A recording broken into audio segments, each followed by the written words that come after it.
Ravi de vous retrouver pour ce nouveau numéro du Dessous des cartes. Nous démarrons cette émission avec une photo qui date de 2009. On y voit Vladimir Poutine visitant une exploitation agricole dans la région de Krasnodar, l'une des régions les plus chaudes de Russie, disposant de ce fait des terres parmi les plus fertiles du pays.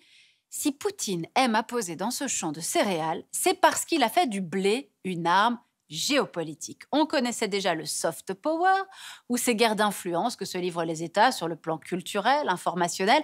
Voici donc également le food power, ou l'arme alimentaire. Le blé, céréale essentielle de notre alimentation, a de tout temps été un outil de puissance. Vous allez le voir, des Grecs dans l'Antiquité, aux Allemands pendant l'époque nazie, sans oublier le plan Marshall des Américains après 1945. Eh bien, vous allez voir comment aujourd'hui le blé contribue à redonner de la puissance à l'ex-URSS. Tout de suite, sortons nos cartes. Et regardons d'abord comment la production de blé est très inégalement répartie sur la planète. Sa production reste concentrée dans très peu de pays. 85% de la production mondiale de blé provient de 10 puissances, notamment les États-Unis, la Russie, l'Union européenne, la Chine, soit des pays en grande majorité situés dans l'hémisphère nord. En parallèle, de nombreux États sont très dépendants de leurs importations pour nourrir leur population. C'est le cas principalement des pays d'Afrique du Nord, comme l'Égypte et l'Algérie, et plus globalement de toute la partie sud du bassin méditerranéen. Résultat de ce décalage nord-sud, le blé est une matière première alimentaire au cœur d'enjeux stratégiques majeurs, et ce depuis des siècles. Commençons d'ailleurs par un voyage dans le temps. Durant l'Antiquité, le blé occupe déjà une place majeure dans l'alimentation des Grecs. La cité antique d'Athènes, qui possède une flotte et une puissance commerciale inégalée, doit faire face à un problème important. La production céréalière se révèle insuffisante pour nourrir une population qui atteint à son apogée 250 000 habitants au 5e siècle avant Jésus-Christ. Pour éviter les révoltes, les Athéniens doivent trouver de nouvelles sources d'approvisionnement. La Sicile, la Syrie, l'Égypte et surtout les pourtours de la mer Noire deviennent les greniers à blé d'Athènes. Autre exemple dans l'histoire de ces régimes qui, pour rendre possible leurs ambitions de puissance, ont dû sécuriser leurs approvisionnements en blé, le Troisième Reich. Dans la stratégie nazie, il y a l'idée qu'il faut conquérir des terres pour assurer l'alimentation du peuple et notamment celle des soldats. L'opération Barbarossa en 1941 en est l'illustration. En lançant cette offensive en Union soviétique, ce sont les matières premières, au moins autant que Moscou, que vise Hitler. Objectif, les énormes mines de charbon du Donbass, mais surtout l'Ukraine et son blé. Le blé au cœur de la stratégie des États pour asseoir leur puissance, c'est aussi ce que nous raconte l'exemple américain pendant la guerre froide. En 1945, les États-Unis sont devenus un géant agricole grâce à leurs grandes plaines céréalières. Ils commencent dès lors à exporter leur surplus de blé. Très rapidement, Washington comprend que le blé peut servir ses intérêts dans la rivalité Est-Ouest qui se met en place. Dans cette lutte idéologique et d'influence, Washington va utiliser l'aide alimentaire pour freiner l'expansion soviétique. Ainsi, tout au long de la guerre froide, l'exportation du blé a permis d'accompagner le déploiement militaire américain d'Asie du Sud au Moyen-Orient. Et aussi en Europe, via le plan Marshall, où l'aide alimentaire permettra de fait de renforcer la cohésion des alliés des États-Unis. Une réussite telle que l'Europe va en profiter pour redevenir une puissance agricole. Alors arrêtons-nous sur la France. Après la Seconde Guerre mondiale, l'agriculture française est exsangue. Paris doit importer les 2/3 de son blé. Le plan Marshall, puis surtout la PAC, la politique agricole commune européenne, vont permettre de rebâtir une agriculture plus moderne et plus productiviste. Dès la fin des Trente Glorieuses, l'autosuffisance alimentaire est atteinte, notamment grâce à la Beauce, principal grenier à blé, et la France devient exportatrice. Alors aujourd'hui, en 2022, où en est le continent européen? La France et l'Allemagne sont les deux premiers producteurs de blé, avec plus de 13 millions de tonnes vendues chaque année à l'étranger, Paris réussit même à exporter la moitié de sa production en Afrique du Nord et en Chine principalement. De fait, la France est ainsi l'un des rares pays contribuant à la sécurité alimentaire mondiale. Voilà pour ce marché du blé dominé par l'Occident depuis la fin de la Seconde Guerre mondiale. Sauf que la France, tout comme l'Union européenne et les États-Unis, sont aujourd'hui détrônés par la Russie, acteur clé, nous allons le voir, de cette géopolitique du blé. En moins de 20 ans, la Russie a réussi à prendre la tête du classement mondial des exportations de blé. Cette première place, la Russie la doit avant tout à ses terres noires du sud-ouest, qui ont été réinvesties sur le plan agricole à la suite du démantèlement des anciennes fermes collectivistes, les fameux kolkhozes et sovkhozes. Plus à l'est, du fait du changement climatique, le dégel des terres en Sibérie pourrait élargir la surface agricole russe.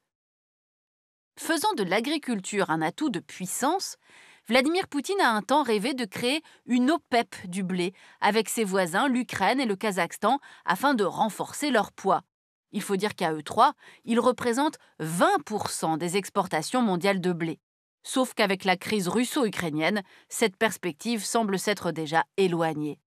Alors voyons à présent comment la Russie de Poutine utilise ses exportations de blé pour étendre son influence géopolitique. La Russie exporte aujourd'hui son blé notamment en Égypte, en Libye, en Turquie, en Iran, mais aussi en Syrie. En 2016, Vladimir Poutine a volé au secours de son allié Bachar el-Assad en lui offrant non seulement une couverture aérienne, mais aussi du blé en quantité. Objectif, assurer la fourniture de pain à la population des zones contrôlées par le gouvernement de Bachar el-Assad. D'ailleurs, au-delà, dans la guerre en Syrie, un enjeu majeur est souvent méconnu, le contrôle des terres agricoles. Moins médiatique que l'or noir, le contrôle du blé a été crucial dans l'implantation de l'État islamique qui a pris pied dans les grandes régions céréalières du nord-est de la Syrie et du nord de l'Irak. Pour Daesh, le blé a même été une arme de guerre. En 2015, l'or blond rapporte à l'État islamique 200 millions de dollars, soit 12% du budget de l'organisation terroriste. Derrière le pétrole, qui représente lui 25% des ressources financières de Daesh. Alors restons maintenant au Moyen-Orient jusqu'à l'Afrique du Nord. Avec 30 millions de tonnes achetées chaque année à l'étranger, l'Afrique du Nord est aujourd'hui la région du monde qui importe le plus de blé. L'Égypte, l'Algérie et le Maroc sont les pays les plus dépendants de ces importations pour nourrir leur population, ce qui les rend extrêmement vulnérables. En Afrique du Nord et au Moyen-Orient, l'eau est rare, il y a peu de terres fertiles et toute cette région est marquée par une forte poussée démographique. De 139 millions d'habitants en 1961 à 500 millions aujourd'hui. Les besoins alimentaires en produits agricoles ont donc été multipliés par 6 depuis les années 60. Conséquence, dans ce Moyen-Orient, le blé joue le rôle de détonateur quand il vient à manquer ou que son prix explose. Souvenons-nous par exemple des printemps arabes en 2011. L'année précédente, les prix du blé avaient grimpé au sommet, près de 300 € la tonne. Il faut prendre en compte ceci dans l'explication des soulèvements de 2011, car cela a décuplé le rejet de l'autoritarisme et de la corruption des pouvoirs en place. Aujourd'hui, cette région du monde importe majoritairement du blé de Russie. En Algérie, une intense bataille entre la France et la Russie est ainsi en train de se jouer. La France y perd progressivement des parts de marché, passant de 5,6 millions en 2019 à seulement 1,85 million de tonnes de blé en 2020, soit une baisse de plus de 60%. Le blé français subit désormais la concurrence des céréales russes, moins chères et de bonne qualité. En diversifiant ses importations, Alger veut prendre son indépendance face à l'ancienne puissance coloniale, laquelle avait considérablement augmenté la production de blé pendant la période de l'Algérie française. Enfin, pour terminer, intéressons-nous à la Chine. Avec 130 millions de tonnes par an, c'est de loin le premier producteur mondial de blé. Le projet de puissance de Xi Jinping doit aller de pair avec une sécurisation de ses approvisionnements alimentaires. Mais cet objectif d'autosuffisance est de plus en plus difficile à atteindre. En cause, l'explosion de la consommation de blé des Chinois, dont le régime alimentaire s'est occidentalisé. Pékin achète donc des céréales au Canada, à l'Union européenne, à l'Ukraine ou encore à la Russie. Au total, cette année, elle a ainsi importé 10 millions de tonnes de blé pour nourrir sa population, au point de contribuer à la flambée des cours. Voilà pour ce tour du monde des champs de blé, céréales cruciales devenues armes de food power. Le blé qui intéresse les dirigeants et les boursicoteurs, avec un marché très volatile.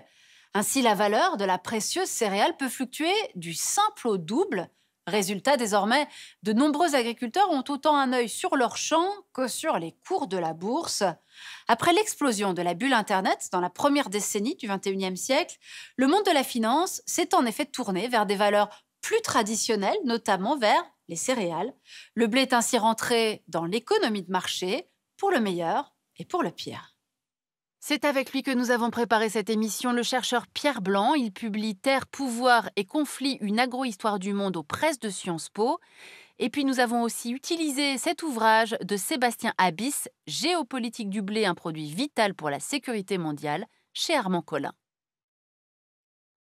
Ainsi s'achève ce nouveau numéro du Dessous des cartes. Rendez-vous bien sûr la semaine prochaine, même endroit, même heure. Et d'ici là, n'oubliez pas notre site internet arte.tv. À bientôt.